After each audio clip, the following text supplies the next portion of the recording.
Bueno, se va juntando gente. ¿Me escuchan, chicas? Chicos, chiques. ¿Me están Hola, escuchando? profe, ¿cómo estás? Buen día. Sí, Tuvimos problemas, ¿no? Porque el host como que no abría la reunión y yo pensé que era por una cuestión de la fecha que se había corrido y dijeron, seguramente alguien no avisó. Así que, Jorgelina, habla Fernando Bedría. Lo que pasa es que estaba esperando a sí. Mariana Ledesma. Tengo que abrir un montón de aulas y Mariana Ledesma no me avisó que no tenía clases y hasta que no me avisaron estaba esperando ahí con 46 pibes y no puedo abrir más un lugar a la vez porque tengo un solo teléfono.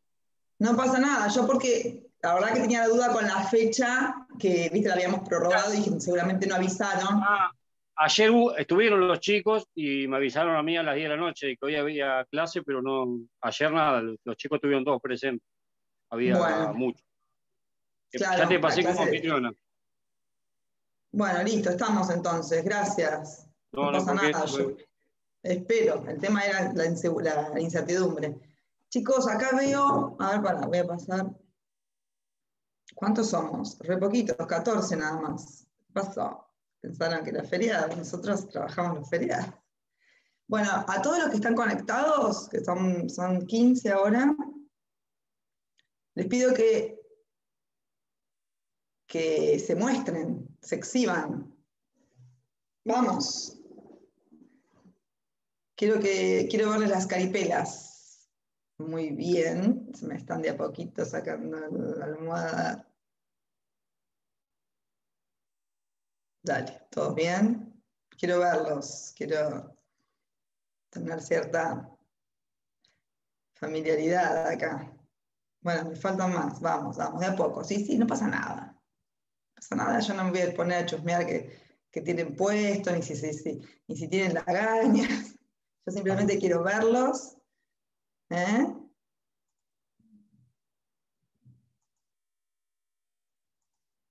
Bien.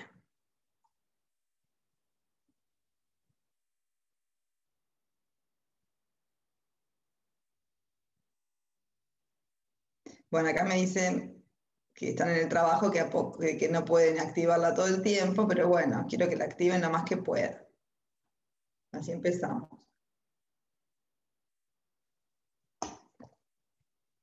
A ver si veo acá. Bueno, chicos, vamos a comenzar hoy la clase anterior que hablábamos de las fuentes del derecho. Hoy vamos a hablar un poco de unas cuestiones terminológicas que tienen importancia porque, como les dije yo en la clase anterior, a mí me importa mucho la cuestión técnica a la hora de expresarse. El lenguaje jurídico tiene una preponderancia que los profesionales y, bueno, por supuesto, los estudiantes de Derecho tenemos que manejar. Entonces, hoy vamos a hablar de algunas cuestiones terminológicas que pueden llevar a confusión o que creemos o que habitualmente tomamos como comunes o sinónimos y tienen significancias diferentes. Y bueno, y de paso vamos a hablar de algunos institutos y justamente de los cimientos que hacen al estudio de esta rama del derecho. Bueno, cuando hablamos de derecho, ya dijimos la clase anterior que pensamos siempre o lo tomamos como la ley, como derecho positivo, derecho objetivo. Siempre tenemos esa noción de lo que es el derecho, ¿no? Identificar el derecho con ley. Y en la clase anterior dijimos justamente que el derecho es un sistema que abarca a la ley como fuente del derecho, como la fuente principal del derecho, pero que necesita de una integración que forma el ordenamiento. Entonces, el derecho es un término más amplio, ¿no?, a tener en cuenta. Y también tenemos que tener en cuenta que cuando hablamos de derecho en sí, lo identificamos con mi derecho, o con el derecho o prerrogativa que puede tener cada uno, ¿no? Y este es el punto de vista subjetivo del derecho. Por eso, hablar de derecho como sistema, pero también puntualizar los denominados derechos subjetivos, ¿bien? Derechos subjetivos, derecho objetivo, que es la ley, o derecho positivo, y después también otra categoría interesante que surgió, digamos, con muchísimo tiempo posterior a nuestra primera, a la codificación de Vélez-Sarsfield, que son los derechos de incidencia colectiva, ¿no? Bueno, cuando hablamos, y estos derechos, cómo generan los vínculos o cómo es el modo de estar frente al derecho, por eso quiero que analicemos alguna cuestión terminológica y la diferencia de los institutos. Una cosa es hablar de derecho, otra cosa es hablar de derecho subjetivo, otra cosa es hablar de derecho de incidencia colectiva, otra cosa es hablar de situación jurídica, de una relación jurídica. Entonces quiero que veamos y si entendemos cómo funcionan estos institutos y qué regulación, o cuál va a ser la regulación, que es la que vamos a ir viendo en esta materia justamente, ¿no? Bueno, cuando hablamos de derecho subjetivo, nos referimos a una atribución, a una prerrogativa o a una facultad que tiene un sujeto determinado, visto desde el punto de vista individual de ese sujeto, y que le permite exigir de otro o de otros una determinada conducta, una determinada prestación, un determinado respeto a ese derecho. Ese derecho subjetivo, o el derecho subjetivo o atribución, puede partir bien o bien de una situación jurídica determinada, por eso quiero que analicemos a qué responde cada cosa, una situación, a un modo de estar frente al derecho. Entonces, a partir de esa situación concreta, al sujeto, al individuo le nacen facultades. Por ejemplo, una situación jurídica es la que tiene el titular de dominio de un inmueble. La persona es titular de dominio de un inmueble, frente al derecho tiene esa posición, ser titular de dominio, y a raíz de esa situación jurídica en la que se encuentra, se desprende una serie de derechos subjetivos, una serie de prerrogativas que le da esa condición, ¿verdad?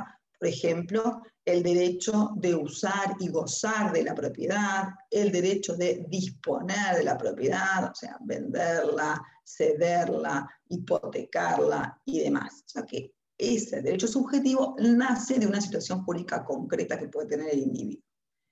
También los derechos subjetivos pueden nacer de lo que llamamos relaciones jurídicas, ¿no? Que ahora vamos a analizar qué significa.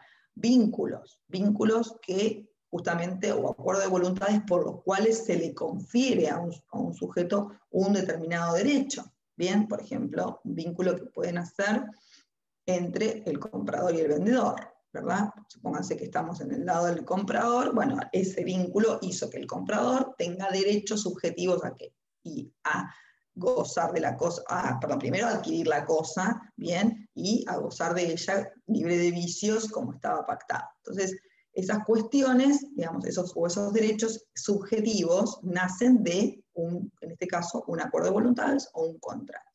Y esos derechos subjetivos traen aparejados que, digamos, conducta correspondiente y el deber de que se respete ese derecho, o bien por toda la sociedad, cuando tiene alcance erga omnes, contra todos, eso significa erga omnes, es decir, que todos lo deben de respetar, como es el supuesto del ejemplo que les di anteriormente del titular de dominio. Acá están muy preocupados por el tema así que tengo que enviar el grupo de la cátedra con el problema de la conexión, así que ahí están todos llegando los mensajes, se los tranquilice que estamos conectados.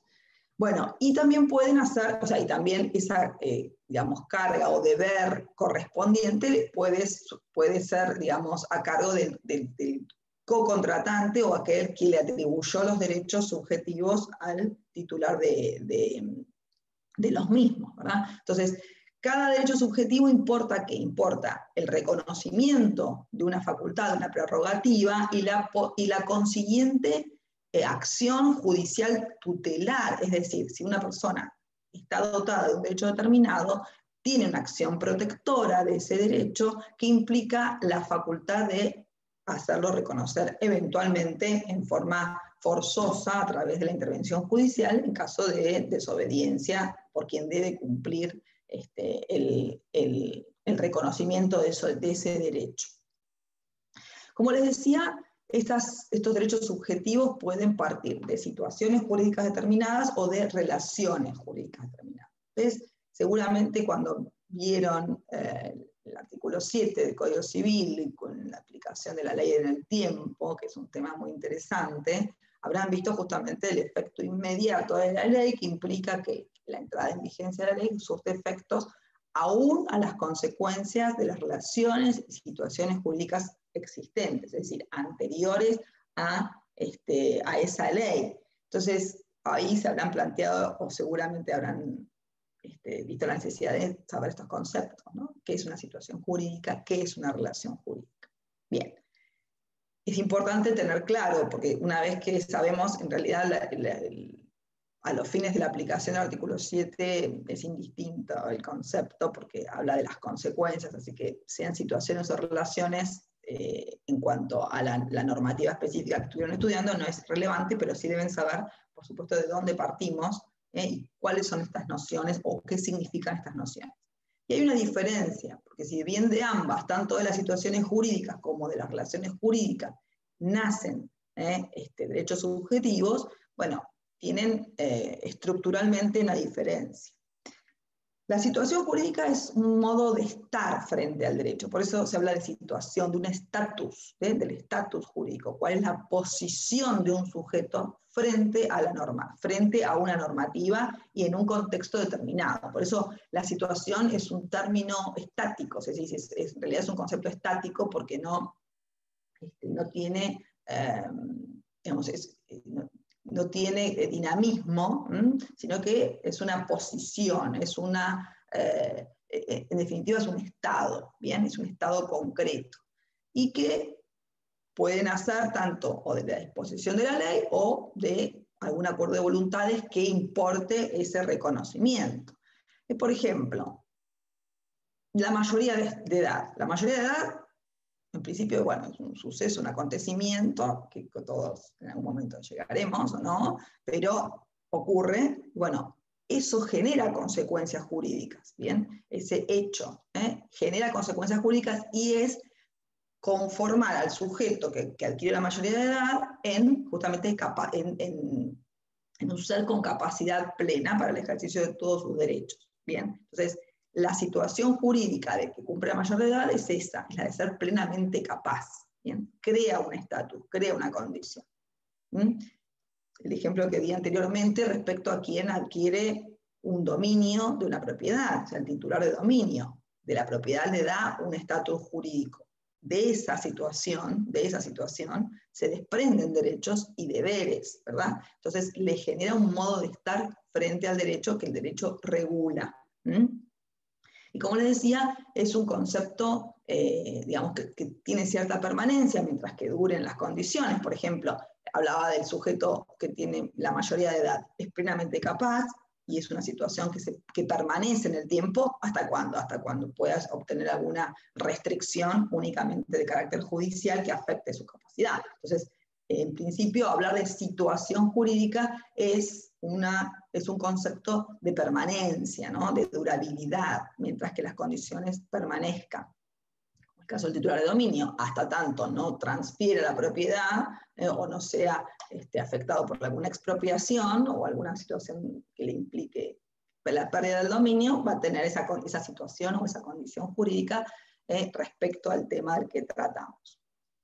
Bien, o sea que de esta situación jurídica se derivan poderes que pueden ser ejercidos indefinidamente mientras dure esta situación. Bien, la relación jurídica ya importa ¿qué cosa? Importa un vínculo, ¿bien? Importa una conexión. Ya no es solamente un modo de estar, sino una vinculación, una interrelación entre dos o más personas. Bien, nace aquí la relación jurídica, lo que hace es generar derechos y deberes recíprocos en base a una vinculación que ya tiene, a diferencia de la situación jurídica, un dinamismo, ¿bien? Un dinamismo porque tiende a nacer por un suceso, a mantenerse y eventualmente culminar, ya sea por el cumplimiento de las prestaciones que las partes de común acuerdo se fijaron, ¿bien? O por alguna otra situación que ya van a ver cuando veamos la extinción de las relaciones jurídicas, que pueden ser por variadas causas. Pero tiene una durabilidad que generalmente importa un principio y una finalización, una culminación, ¿bien? Con un dinamismo de interrelación, de intervínculo, ¿bien? Y hay muchas causas generadoras de relaciones jurídicas. Principalmente encontramos la que puede partir de un acuerdo de voluntades, es la que quizás más comúnmente podamos apreciar o tener como referente, que es el caso de los acuerdos, justamente que son los contratos, los actos jurídicos voluntarios en que las partes de común acuerdo, bien, en ejercicio de la autonomía de su voluntad, se vinculan, se conectan, bien, y por supuesto acá hay un condimento fundamental, y es que ese vínculo, esa interrelación, sea regulada por el derecho, porque no todo vínculo, no toda conexión interhumana o interpersonal tiene regulación jurídica o es alcanzada por el derecho. Para que tenga esta connotación de relación jurídica, debe ser regulada por el derecho. Pensemos en una relación de amistad, es decir, yo me junto con unos amigos a cenar en mi casa, no tengo ningún vínculo jurídico, sino afectivo, el derecho no regula esa situación. Ahora, con estos mismos amigos, acuerdo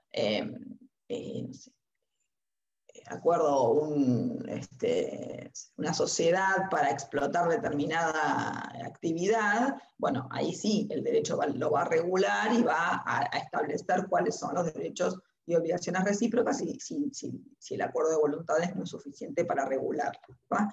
Entonces, las relaciones jurídicas siempre y cuando exista esta vinculación. Siempre hay un ejemplo de un autor que dice, si yo subo el colectivo y pago el boleto, estoy creando una relación jurídica entre el pasajero y el transportista, ¿no? Pero con los miembros del colectivo, que voy a estar compartiendo todo el viaje, no me une ningún vínculo jurídico, sino más bien quizás una relación que puede ser totalmente esporádica, quizás pueden hacer de ahí una amistad, un noviazgo, quien dice, pero es exclusivamente esporádica y de carácter extrajurídico completamente. Creo que tenemos que diferenciar esos términos y esa distinción en cuanto a los efectos o alcances que tienen, o la importancia que tiene para el derecho. Bien, entonces por un lado tenemos la relación jurídica que nace de un acuerdo de voluntades, pero también puede nacer la relación jurídica porque la ley lo dispone en virtud de algún hecho ilícito, por ejemplo. Es decir, puede no haber un acuerdo de voluntades para comenzar el vínculo, pero el vínculo sí nacer por disposición de la ley a raíz de un suceso determinado.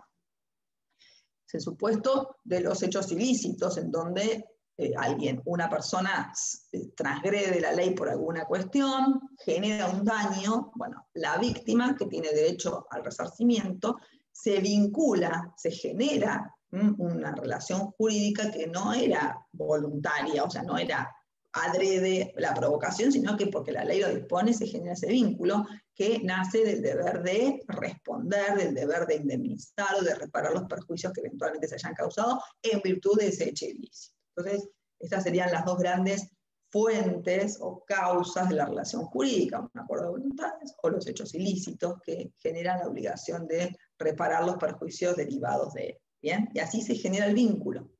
Y ese vínculo, esa interrelación,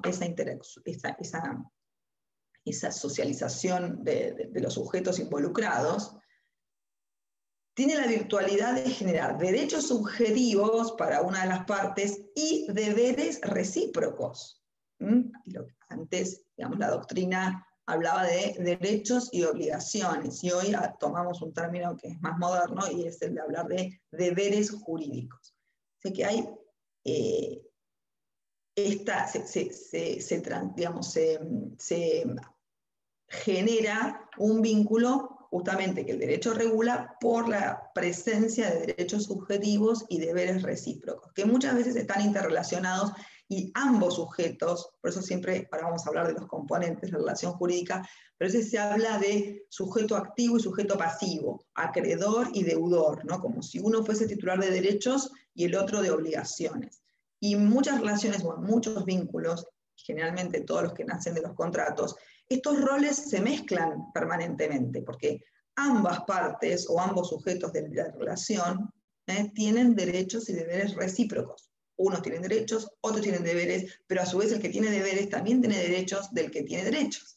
Y así se va generando esta intercomunicación interesante que el derecho va a regular y que le interesa justamente proyectar efectos para justamente disponer cuál va a ser el método o el modo de llevarla adelante. Más allá del acuerdo de voluntades, que las partes ya vimos en la clase anterior, cuando hablábamos de diferencia de ley supletoria y ley imperativa, más allá de todo ese acuerdo de voluntades que pueda regular la relación, recuerden que siempre pueden existir parámetros o cuestiones no tratadas o no previstas, las cuales la ley va a generar, digamos, la ley va a regir y va a regular esas conductas o esos episodios no previstos por las partes. Bueno, ¿me van comprendiendo? ¿Tienen alguna duda? Me van diciendo. Vamos a ver cuáles son a ver, antes de seguir, ¿qué tipo de relación jurídica se les ocurre a ustedes? A ver, yo más o menos ahí hablé, pero quiero ver qué relaciones jurídicas se les ocurre en la vida. Buenos días. Un contrato de alquiler, profe, puede ser un tipo de relación Muy jurídica. bien, exacto. Un contrato En de donde alquiler. hay derechos y deberes de las dos partes. Muy bien, y ahí lo ves como ese tipo de relación. ¿Nace de qué? ¿Cuál sería la fuente de esa relación o la causa? ¿Qué es lo que genera ese vínculo? Y una necesidad, pero no sé cómo. No, esa puede ser una motivación personal, que no es lo que vamos a hablar ahora. No es la motivación. No, pero ¿de dónde nace en ese caso? El vínculo, ¿cómo se genera?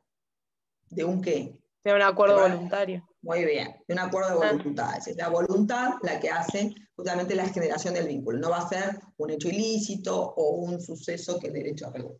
Y una situación jurídica, ¿a quién se le ocurre? A ver. Alguien piense en una situación jurídica. Apaguen la cámara cuando hago una pregunta. Es feo lo que están haciendo. Es feo que me apaguen cuando les pregunto. Una situación, a ver, una situación. Yo recuerdo que les hablé de la mayoría de edad, del titular de dominio. Acá me dicen, ¿una demanda? No. Primero que quiero que hable, Mauricio, da la cara y habla. Segundo. Bueno, una demanda va a generar, o sea, ¿quién le va a generar una situación jurídica? Al demandado.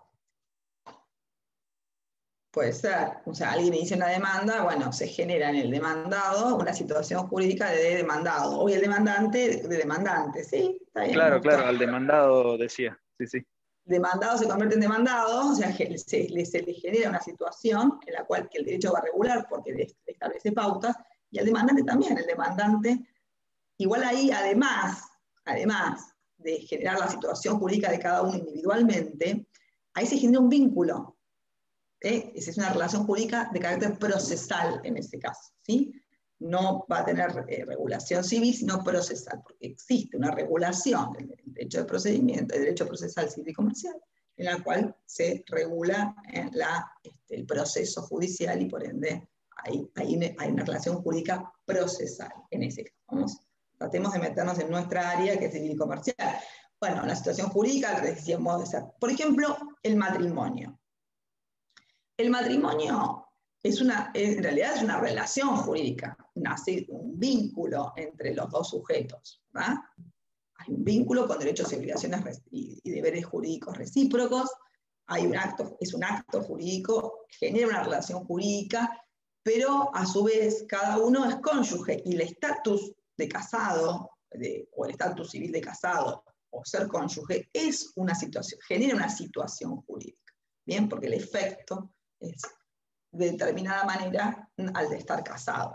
Porque esa condición le da derechos y obligaciones. O sea que el matrimonio es la relación jurídica y el estatus es el de cónyuge, o la situación jurídica es de cónyuge. Bueno, y de ahí se derivan efectos que el derecho regula. Bien, a ver si entendimos un poquito. Vamos a ver los elementos. ¿Sí? Perdón, ¿sería lo mismo que ser madre-hijo o padre-hijo?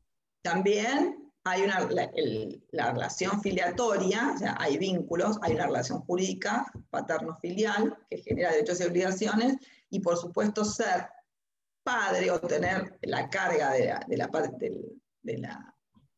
la obligación parental, que en una época se llamaba patria potestad, es una condición, es una situación jurídica que genera vínculo. Pero el vínculo, digamos, el vínculo que está dado es la relación jurídica que genera derechos y obligaciones recíprocas, ¿sí? Y que nace de la ley en este caso. Es la ley la que establece que a partir de esa situación se generan derechos y obligaciones. No hay un vínculo contractual, digamos, no hay un acuerdo de voluntades entre padres e hijos. Puede haber un acuerdo de voluntades en establecer una cuota alimentaria y demás, pero la obligación nace de la ley. Bueno, vamos a los elementos de la relación jurídica. Los elementos. Dijimos que fundamentalmente son relaciones intersubjetivas, es decir, entre personas, interpersonales, y que personas que pueden ser de carácter humano, personas humanas o personas jurídicas, ¿no? Personas de existencia ideal. Más adelante vamos a ver cuál es la particularidad de estos sujetos. Pero más allá de eso, otra cosa que quería aclarar es que las relaciones jurídicas siempre son entre personas y no con cosas, porque a veces quizás hay alguna equivocación en cuanto a que hay relaciones con las cosas, bien, que los derechos reales regulan, ¿no? En realidad, lo que regulan los derechos reales no es una relación jurídica con una cosa, sino el poderío que hay de una persona respecto a una cosa. No hay un vínculo, no hay una relación. Así que seamos claros en eso. Siempre las relaciones jurídicas son de carácter interpersonal.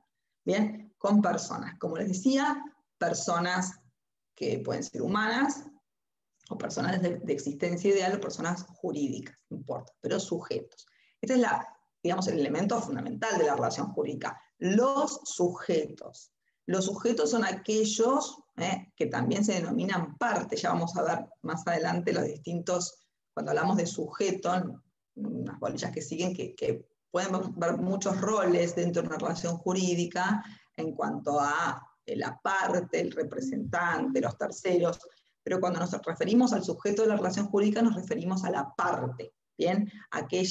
Aquel sujeto al quien le alcanzan los derechos y deberes que surgen de esa relación, que se ven alcanzados, que se ven afectados o vinculados por esa relación determinada.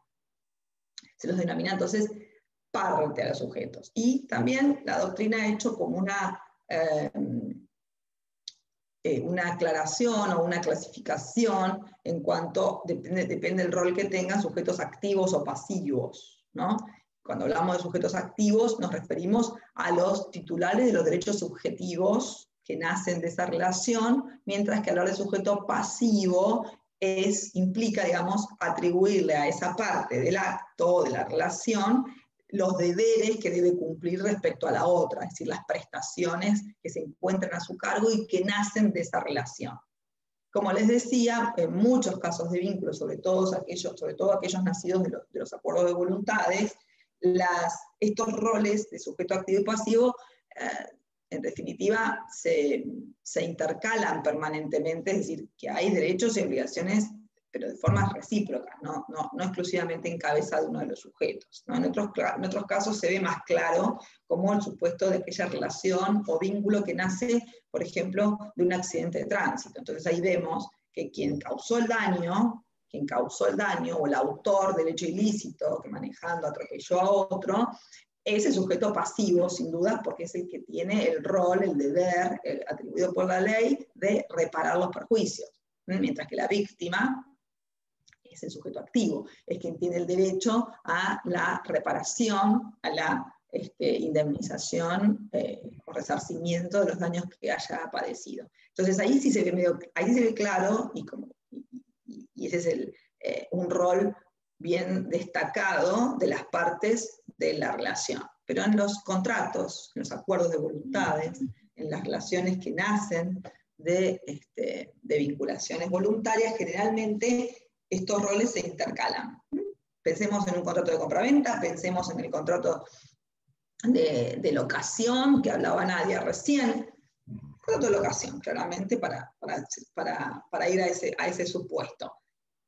Locador o propietario, locatario o inquilino, se vinculan. Y todos piensan siempre, uy, el locatario tiene que cumplir, el locatario tiene que pagar el alquiler, el locatario tiene que pagar el alquiler, tiene que cuidar la cosa, tiene que usarla de acuerdo a lo establecido. Son todos los cargos que va a tener, todos sus deberes jurídicos, pero a su vez tiene derechos subjetivos, tiene derechos reconocidos en ese contrato, tiene derecho de gozar. Acá me está hablando la firma de contrato de un jugador de fútbol con un club, también, por supuesto, con las particularidades que pueda tener, ¿no? Le hago una pregunta. Sí. Cuando uno es empleado independiente que hace un contrato con una empresa, ¿también es una relación jurídica? El dependiente, el trabajador, por supuesto, genera un vínculo, una relación jurídica que está regulada por el derecho laboral. También, perfecto el ejemplo, porque cuando hablamos de derecho, digamos, hablar de relación jurídica, situación jurídica, es abarcativa de cualquier rama del derecho, ¿sí? Me gusta siempre tratar de meterla dentro del derecho civil, que es más nuestra área, pero nutre a todas las ramas del derecho. El derecho civil, siempre lo digo, así que es perfecto el ejemplo. La relación de trabajo es justamente eso. Se habla de relación de trabajo. La relación es jurídica, está completamente regulada y encima por derecho de orden público, normas imperativas.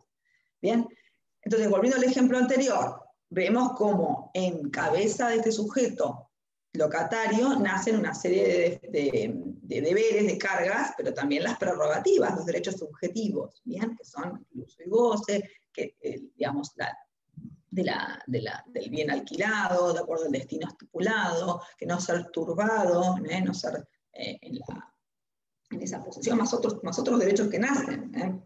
Por ejemplo, no sé, en mi caso yo tengo una inquilina, siempre se le rompe algo, depende, el contrato establece que todo lo que sea de uso cotidiano lo tiene que reparar ella, pero si hay algo estructural que se rompe, una caldera o un caño, lo que fuera, es obligación del locador. O sea que el locador también tiene cargas que cumplir. Y por supuesto el locador tiene la facultad, el derecho subjetivo o la prerrogativa de exigir el pago del alquiler, de exigir el cumplimiento del contrato en cuanto a los plazos, es decir, que dentro del término de caducidad o de culminación del contrato se le entregue la cosa, y demás estipulaciones que van a estar en el contrato. Pero fíjense cómo las figuras o los roles se intercalan, por eso no se puede hablar en forma tan terminante de sujeto activo y sujeto pasivo, o en forma tan estanca, ¿no? De que está estancado dentro de esa figura. Son sujetos del acto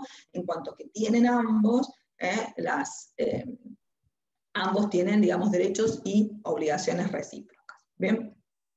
Y muchas veces estos sujetos están determinados ab inicio, es decir, desde que comienza la relación. Por supuesto, en un contrato van a estar establecidos con quién se vincula a los sujetos correspondientes, pero en el caso del hecho ilícito, cuando la relación jurídica nace de un hecho ilícito, esto no ocurre, porque digamos, el vínculo se genera con un sujeto alternativo, un sujeto que no se tenía previsto, ¿no? Si hay un accidente, de acuerdo, no se elige la víctima, salvo ya que sea un hecho doloso, tiene otras connotaciones, pero en general, cuando hablamos de sujetos, a veces tienen esta indeterminación inicial, que luego se concreta cuando aparece el daño, cuando aparece la víctima.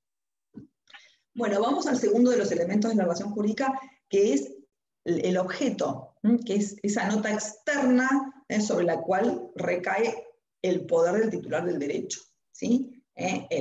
O del sujeto activo de esa relación, esa nota externa que puede ser tanto cosas como bienes, como hechos o conductas. O sea que es sobre lo que recae, sobre lo que tiene derecho el titular de los derechos subjetivos. Y las podemos identificar en áreas tanto patrimoniales, cuando hablamos de cosas o bienes, como extrapatrimoniales, que a veces son conductas que no siempre tienen una connotación económica. Puede ser, por ejemplo, hasta puede ser una conducta determinada que tenga un carácter económico, como puede ser no sé, una prestación de un servicio profesional o de un oficio que por supuesto tiene su traducción en dinero, o puede ser, no sé, un deber, una omisión, una obligación de confidencialidad, por ejemplo, omitir realizar tal cosa. Eso también puede ser el contenido de la prestación que no tiene carácter económico, es decir, que puede ser variable en ese sentido. Lo importante es poder determinarlo, ¿sí? El objeto tiene que ser determinado, es determinable siempre, tiene que ser determinado, para conocer justamente sobre lo que recae ese derecho subjetivo, sea una cosa, sea un bien, sea una conducta, un hecho que pueda ser exigible del otro co-contratante. También se incluyen dentro del concepto de cosas, recuerden el artículo 16 del Código Civil, bueno, ya vamos a hablar de cosas y bienes, en las fuerzas susceptibles, las fuerzas naturales susceptibles de ser puestas al servicio del hombre, ¿no? Que es la energía eléctrica, el agua y demás.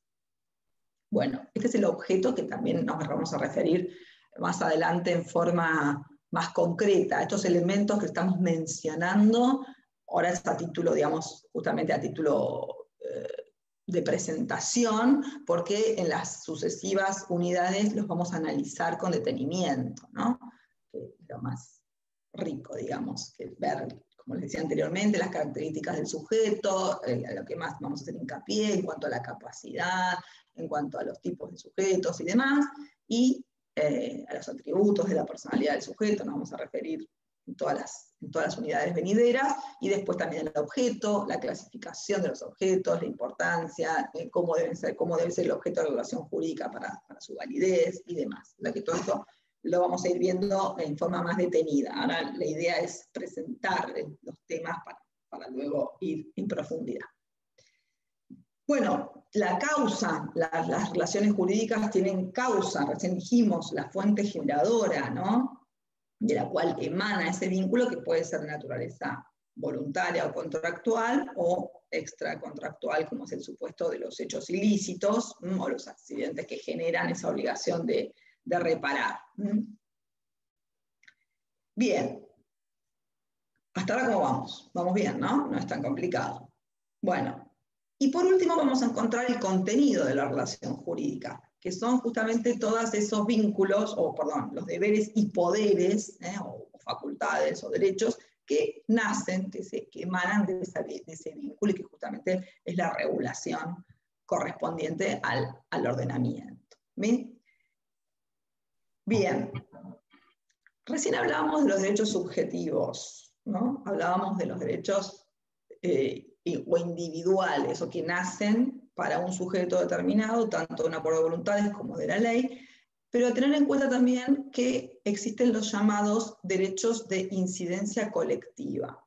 Tienen una interesante particularidad y los vamos, y tienen una mención bastante contemporánea, porque recién en el año 1994, cuando se reforma la Constitución Nacional, se incluye, se los menciona.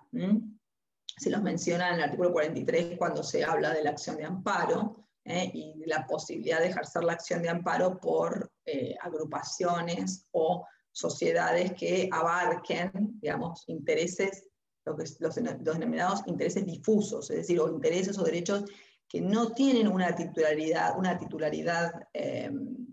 una individualidad exclusiva o excluyente, sino que abarcan a un sector considerable por justamente la homogeneidad de la causa. Esto es interesante, sobre todo, bueno, el problema que continúa vigente tiene que ver con la falta de regulación concreta, porque si bien hay una mención en la Constitución Nacional, un reconocimiento constitucional al ejercicio de la acción de clase, así se llama, no tiene una regulación procesal determinada que permita evitar conflictos suscitados justamente de los de los intereses que derivan del ejercicio de esta acción. Pero bueno, es otro problema. Vamos a ver un poco qué implica esto de los derechos de incidencia colectiva que, como les decía, no exceden a un individuo y, digamos, o generan afectación a una clase determinada. Por eso ya les digo, hablan de clase o hablan de colectividad, o de sujetos involucrados que pueden verse por el mismo suceso afectados, de carácter homogéneo, y que quizás si cada uno de ellos iniciara una acción determinada, porque eso tiene mucha vinculación con el derecho procesal, para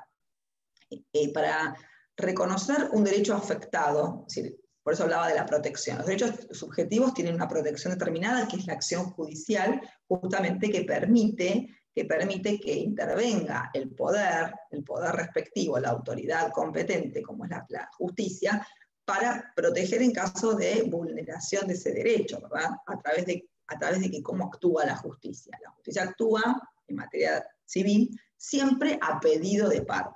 No olvidemos la justicia penal, que actúa de oficio, no es el caso del derecho civil. Cuando se intenta el reconocimiento o el amparo de algún derecho de esta naturaleza, siempre el afectado, quien se considera afectado o vulnerada su facultad, su derecho reconocido, debe acudir a la justicia, debe ser quien ejerza la acción determinada o la acción individual para el reconocimiento de su derecho.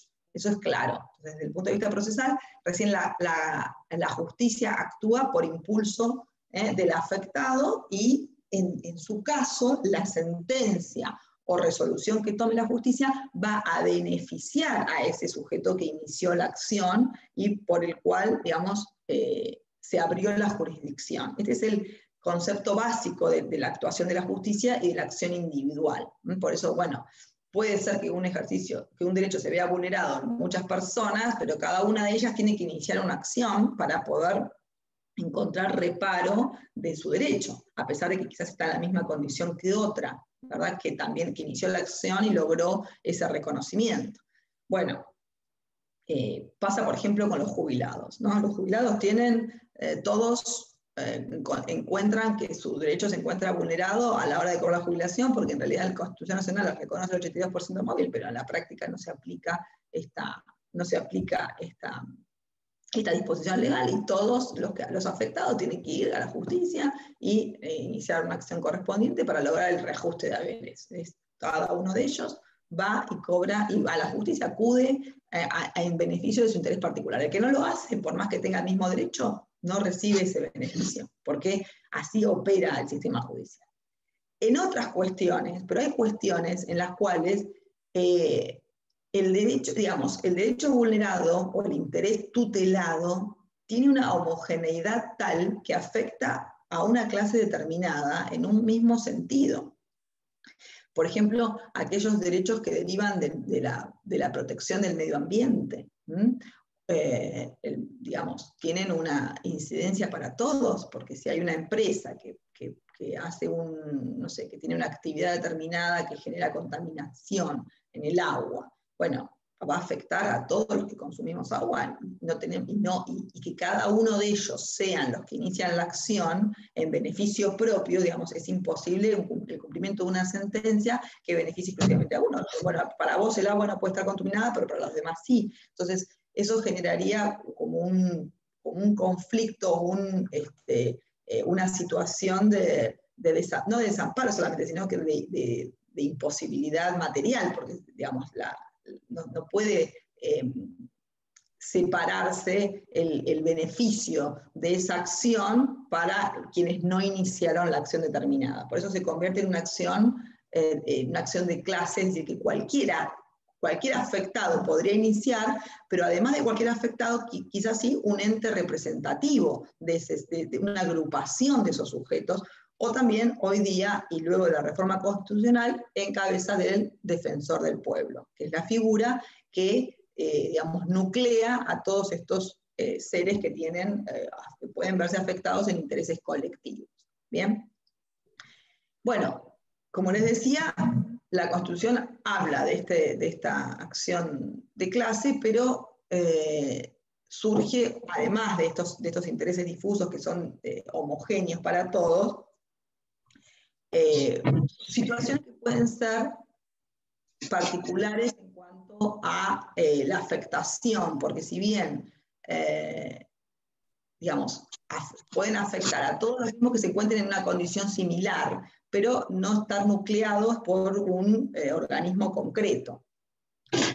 Tenemos un fallo, un antecedente que el programa se los pide y que es interesante, que es el caso Alavi, que Alavi con H, Alavi, H y B larga se escribe. Es Ernesto Alavi, que fue el promotor de una acción que generó una doctrina judicial de la Corte Suprema de Justicia de la Nación y que está interesante en cuanto a esta materia de acción de clases, ¿no? Porque esta persona, que era además abogado, aparte ciudadano argentino y abogado, interpuso una acción de amparo por la sanción de una ley que modificaba la ley de telecomunicaciones.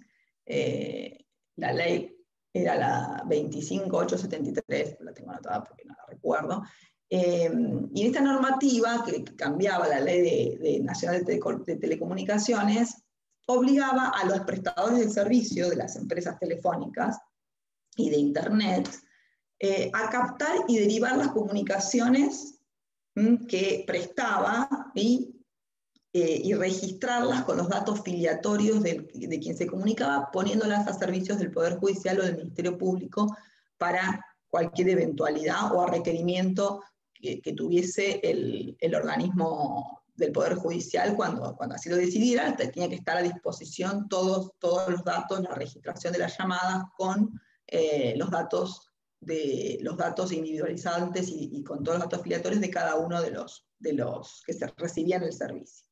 Bueno, esta ley que generó esta modificación fue cuestionada por este señor, a su vez ya le dio el abogado, considerando que estaba afectando los artículos 18 y 19 de la Constitución Nacional, que hablan de por un lado del debido proceso, y por otro lado, o sea que en el marco de algún proceso debería solicitarse, cuando la persona fuese requerida, el derecho establece concretamente cómo debe ser un procedimiento, y esta ley es como que estaba salteando pasos, permitiendo la captación de prueba sin intervención o sin defensa de la persona que podía verse afectada, y por otro lado también vulneraba, según esta persona, Alavi, que acaba de decir, que acaba de nombrarles, el derecho a la intimidad, el derecho a la intimidad, a la privacidad, que el artículo 19 de la Constitución Nacional también regula.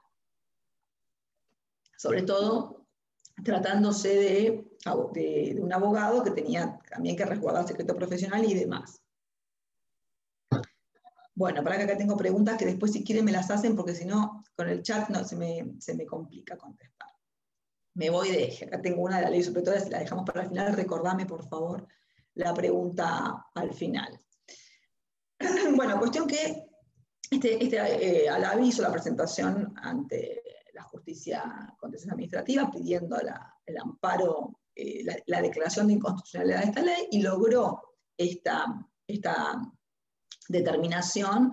La Cámara Contencioso Administrativo Federal estableció la inconstitucionalidad de la ley, y lo interesante fue que declaró el efecto erga omnes de la sentencia. Bien, yo les decía anteriormente que una sentencia tiene efecto para las partes involucradas en el proceso exclusivamente, y no para los terceros. Efecto interparte se llama esto. Lo que determinó la sentencia en el caso Alavi fue el efecto erga omnes, es decir, el efecto para todos, más allá de quien había interpuesto la acción, que fue este sujeto determinado. Todas las personas que podían encontrarse en la misma situación en cuanto a la utilización de los servicios de telecomunicaciones estaban reguladas por la misma ley, cuya inconstitucionalidad fue declarada en el proceso. Pero siempre las declaraciones de inconstitucionalidad, les repito, son o benefician a quienes lo solicitaron. Lo interesante es declarar un efecto expansivo de una sentencia a quienes no requirieron esa tutela judicial. Si la pidió Alavi A lo mejor a los vecinos no les importaba que los demás capten, que el Estado capte la información, la tenga compilada y pueda usar de ella cuando quiera. A nadie le importa, porque bueno, yo hago llamadas con mi vecina, no me importa que me la escuche o no me la escuche. Pero lo importante es aquí que más allá de el interés personal de los sujetos que estaban utilizando el mismo servicio, la sentencia tuvo un efecto expansivo, entendiendo que no podía parcializarse o, beneficiarse exclusivamente quien obtuvo la resolución, porque se trataba de un servicio que todos debían tenerlo de la misma manera. Bien, esta es una connotación muy, muy relevante y muy novedosa para una sentencia judicial. La Corte Suprema, esto llegó a la Corte Suprema de Justicia de la Nación por apelación del Estado, el Estado apeló la sentencia y lo único que apeló fue justamente el alcance erga omnes, es decir, que tuviese para todos el mismo efecto. Bien, y la Corte avaló confirmó la sentencia, así que rechazó el recurso del Estado, confirmando la sentencia, ratificó entonces la inconstitucionalidad, y a su vez, además de ratificar también este efecto expansivo de la sentencia, delimitó estas 3 categorías de derechos individuales. Eso es interesante en cuanto al punto de vista doctrinario, ¿no? Cómo se delimitó que hay 3 categorías de derechos individuales. Por un lado, los subjetivos propios, individuales y excluyentes del sujeto, los de incidencia colectiva, justamente, que tienen por objeto bienes colectivos, bienes que hacen a todos, como el caso del medio ambiente, por ejemplo, que, digamos, tienen, o el patrimonio cultural, que tiene una incidencia para todos de la misma manera, y que, en este caso, el organismo puede, digamos, un organismo representativo como las agrupaciones o defensora de estos derechos, o el defensor del pueblo ejercer la acción, o el interesado mismo, y también los derechos de incidencia colectiva, pero referentes a intereses individuales y homogéneos, que es el caso, como el caso Alavi, ¿no? Que en realidad son individuales de un sujeto, pero que se homogeneizan con otros, digamos, que hay un hecho homogéneo condicionante y común para que esa resolución o esa sentencia tenga un efecto expansivo y también proteja o tutele a quienes no ejercieron la acción de la misma manera. Justamente tomando en cuenta el tipo de interés. El tipo de interés. Bien, ahora, también hay condiciones para que estos fallos tengan este efecto. En primer lugar, siempre tiene que haber un daño, siempre eso es la medida de toda acción, es el interés legítimo que se tutela, tiene que haber un interés tutelable, que debe ser un hecho único, pero que causa una lesión a una pluralidad relevante de derechos individuales. Es decir, hay un suceso determinado genera daños a una pluralidad relevante de derechos individuales. Bien, o sea, hay muchos sujetos, muchas personas que individualmente pueden verse afectadas por el mismo suceso. Son bastante excepcionales los supuestos, y para que se dé la situación de esta forma, pero así está regulado. Y además debe contar con elementos homogéneos dentro de esta pluralidad de sujetos al estar afectados por el mismo hecho. O sea que esta homogeneidad también es una condición de procedencia de una acción de clase como lo que decimos. O sea que los daños producidos por un hecho común a una pluralidad de individuos, que debe afectar a un grupo homogéneo, y la presentación debe estar concentrada en los efectos comunes que sufren, porque si no, cada uno o cada sujeto debería hacer una presentación individual. Bien, pero si la presentación, si la acción ejercida por uno de los sujetos implica que esos derechos que pretenden tutelar también por un grupo considerable de sujetos que sus derechos individuales de carácter homogéneo se puedan ver afectados, van a encontrarse beneficiados por el resultado de esa acción que no iniciaron. Ellos no lo iniciaron, lo inició otro en su lugar, pero obtienen los beneficios a pesar de la falta, digamos, de concreción de la misma manera. Aquí ocurrió con el tarifazo que hubo cuando el defensor del pueblo, por ejemplo, inició una acción de clase para para ver, digamos, no hizo falta que cada uno, cada usuario en forma individual iniciara la acción, sino que el defensor del pueblo la concentró y se logró a través de esa acción una medida judicial que benefició a todos los usuarios de los servicios que no habían iniciado la demanda. Digamos que tiene una aplicación bastante excepcional, no es que, porque implica romper moldes, ¿no? Romper reglas procesales que tienen que ver con la exclusividad de la acción. Por eso, a pesar de este antecedente tan importante y de la aplicación, digamos, de la aplicación que ha tenido en la práctica, lo que la doctrina entiende es que debería haber una regulación específica, debería haber, todavía no tenemos en nuestra legislación procesal una reglamentación del ejercicio de la acción de clase. Hay un reconocimiento constitucional, artículo 43, hay a su vez antecedentes, como recién vimos el caso Alavi, que es muy característico para habilitar este tipo de acciones, hay antecedentes, pero falta una regulación concreta para evitar contratiempos o para evitar justamente que haya interpretaciones contradictorias o que, digamos, que puedan llevar justamente a incoherencias dentro del sistema genérico de la sociedad. Pero bueno, las incoherencias siempre van a existir, por eso una regulación sería más propicia para evitar estos inconvenientes.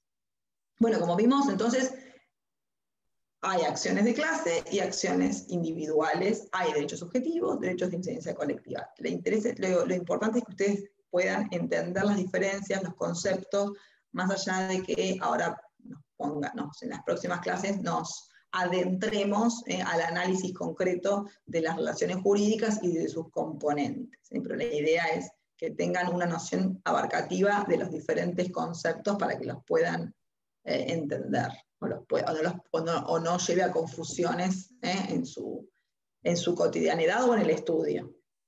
Bueno, ahora sí, si tienen alguna duda me preguntan, porque ahí me hicieron alguna pregunta ahí aislada que me iba de hilo si la respondía. Buen día, profe, ¿cómo anda?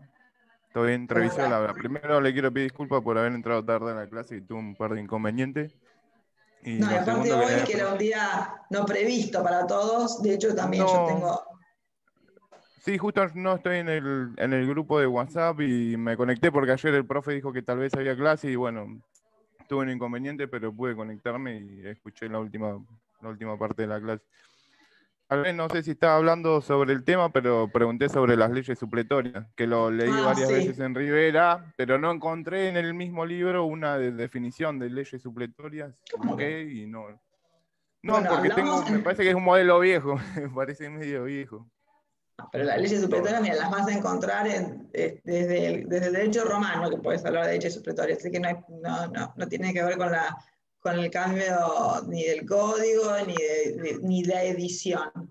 En realidad, cuando hablamos de leyes supletorias, hablamos de la clase anterior, cuando recuerden que hablamos de la ley como fuente del derecho, hicimos la gran clasificación entre leyes imperativas y supletorias, y la necesidad de conocer las diferencias por la aplicación práctica, por los efectos prácticos que tiene cada una de ellas, sobre todo en materia contractual, ¿no? Porque justamente las leyes supletorias son en materia contractual. Cuando hablamos de una ley supletoria nos referimos, como su nombre lo indica, a que suple o reemplaza al acuerdo de voluntades que puede regular esa cuestión. Es decir, en ciertos supuestos, el ordenamiento jurídico permite que la autonomía de la voluntad, que los acuerdos individuales generen derechos y obligaciones. ¿Bien? O sea, la regulación está dada por el acuerdo de partes, que para los sujetos involucrados tiene efecto vinculante.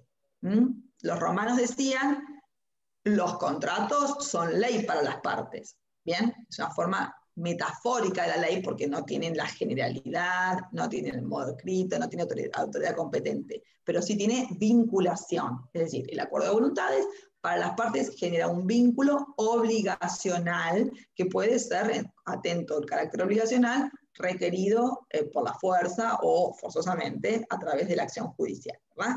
Ahora, En eso, que siempre que la ley lo permita, porque en ciertas materias que se llaman materias disponibles por las partes. La ley permite que esas materias sean disponibles, que el acuerdo de voluntades surta efectos. Pero hay otras materias que la ley considera que son de carácter indisponible por las partes y que la ley que la regula es imperativa. Bien, es imperativa. Y por ende no puede ser dejada de lado por los particulares. En esos supuestos, las partes tienen que atenerse a lo que la ley dice y no a lo que ellos quieran. ¿Bien? Ahora, volviendo al concepto de ley supletoria, justamente cuando los acuerdos de voluntades regulan una determinada relación jurídica, los acuerdos de voluntades la regulan y establecen cuáles son los derechos y obligaciones de las partes, no se utiliza la ley. La ley está en carácter suplente o supletorio, es decir, solamente va a regir cuando las partes omitieron referirse al tema. Si las partes omiten de establecer alguna cuestión, es la ley la que va a regular y para resolver el conflicto que pueda suscitarse. ¿Bien? Por eso hay que acudir en materia contractual lo que dispone la ley en cada caso. Por ejemplo, yo decía, un ejemplo que más utilizado es el contrato de compraventa, donde las partes establecen el precio de la cosa, la entrega de la cosa, el lugar, el tiempo de entrega, el lugar de entrega, el modo de pago. Son todas cuestiones que se establecen de común acuerdo y que no importa lo que diga la ley, las partes la establecen de esta forma, porque no hay orden público comprometido, no hay un interés social, un interés meramente individual. Las partes la pueden regular. Ahora, si las partes omitieron, olvidaron establecer la cuestión, o deliberadamente dejaron de establecerlo porque saben que la ley establece un modo, se aplica la ley supletoria. Pero se aplica porque justamente, en primer lugar, rige el acuerdo de voluntades. Y de manera suplente está la ley. Las partes no dijeron nada, las cuestiones hay que resolverlas. ¿Cómo se...? No dijimos el precio, ¿cuál es? No establecimos el precio, nos olvidamos. Y bueno, entonces si dijiste el precio, listo, resolvemos el contrato no sirve. No. Justamente para que siga adelante ese contrato, hay que ver qué nos dice la ley. La ley establece que si no se dice nada del precio, es el precio común del mercado. Bueno, no hay que probar, pero se puede establecer el precio, es determinable. ¿Sí? Por eso, ahí acudimos a la ley supletoria, cuando las partes omitieron regular algún tema en su vínculo, en su relación.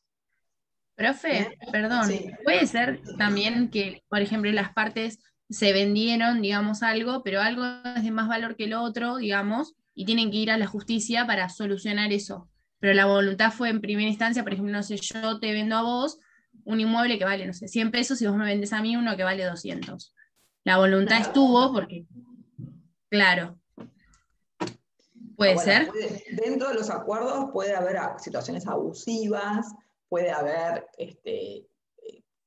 digamos, interferencias que no son las habituales, como enriquecimiento sin causa.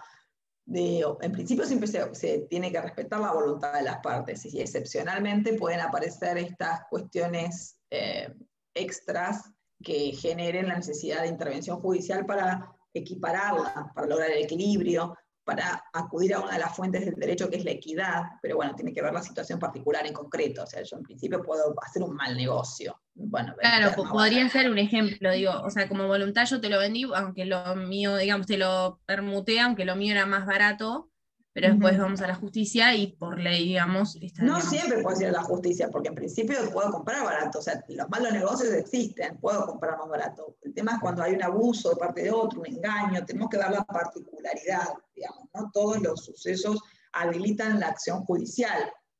O sea, van a la justicia y te lo rechazan, pero para rechazar, en principio, vos podés vender más barato. Yo quiero vender, bueno, me quiero despojar de esto, después hay que ver si hay abuso por parte del otro, hay institutos que pueden ver si se aplican, como el Instituto del Vicio de Lesión, pero hay que ver el caso concreto y las particularidades. Si no, alguien puede vender más barato porque quiere liquidar su patrimonio en forma inmediata, entonces la inmediatez requiere justamente, ¿qué cosa?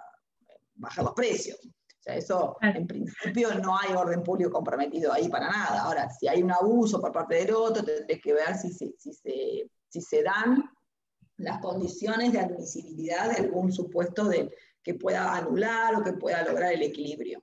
Eso ya lo vamos a ver más adelante, cuando veamos el vicio de lesión, pero hay que ver si se dan las particularidades. No, en principio el acuerdo de voluntades, lo pago más barato, lo vendo más barato. No hay orden público comprometido ahí, se puede establecer libremente el precio. Sí, ¿qué otra pregunta, chicos? Profe, ¿Sí? hola, profe Vanessa. Dejé mi teléfono para este muchacho que había comentado que esto no estaba en el grupo. Escríbanme, chicos, cualquier cosa, porque es importante si pueden estar. Sí, el grupito. Ahí está. Muy bien. Pensé que estaban todos en el grupo de WhatsApp. ¿Tenés un grupo de WhatsApp? Sí. Bien, bueno. Es el mismo el de la Facu, o sea, pueden ingresar por la página, si no, me escriben a mí, yo busco cómo ingresarlos, no hay problema. Bueno, listo, Vanessa, acá está. Bueno, ¿alguna otra pregunta, chicos, que quieran hacerme? Acá hablando de eso.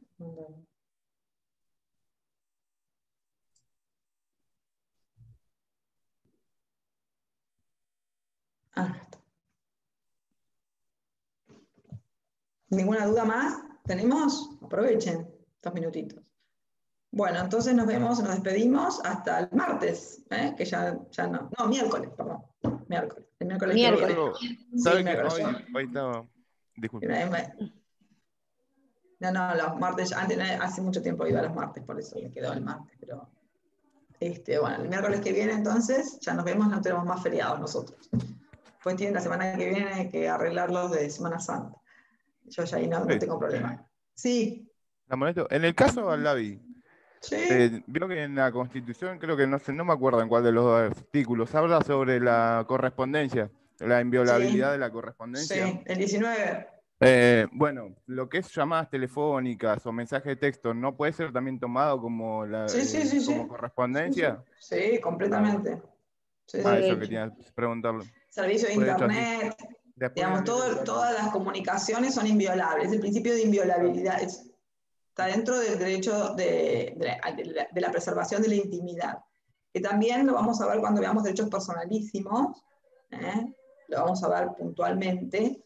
El derecho a la intimidad lo que abarca, no solamente abarca la privacidad del sujeto, sus secretos o sus intereses personales que no desea revelar, sino también la correspondencia epistolar, que ahora quedó un poquito como en desuso por todos los medios tecnológicos que la vienen a suplir, y por supuesto todos los correos electrónicos, los mensajes de texto, las llamadas telefónicas y demás.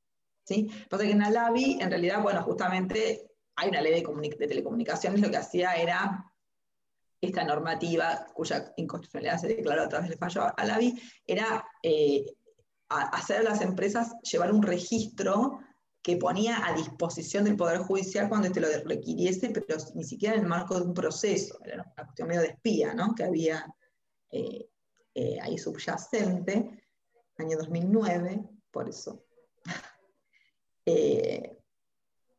Con las particularidades que eso conlleva, porque no se habla de espía, qué sé yo ahora, pero en el 2009 ya estaban ahí queriendo acechar. Y bueno, quizás para muchos parecía o podía pasar inadvertido, de hecho. La verdad, en mi caso fue así, pasó inadvertido, no me importaba que existiera o no lo pensé, pero lógicamente que era un derecho afectado, y bueno, hizo bien a Allavi en ejercer la acción por todos.